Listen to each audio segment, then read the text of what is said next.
Assalomu alaykum, Abdul Qilamiz kanalining obunachilari.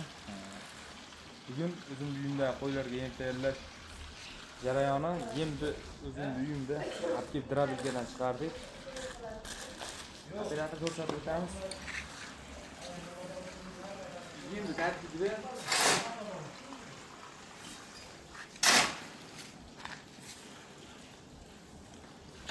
Yemni tarkibida simishka shirot, bug'doy yormasi, arpa yorma, makka yorma, kepak, 2 gün tuz, 2 xil vitaminimiz bor.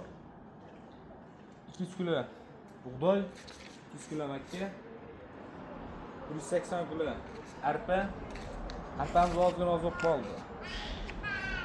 Yoz kunida qo'ylarga arpa berish tavsiya beraman, chunki arpa sovutib turadi. Simishka shirotimiz bor.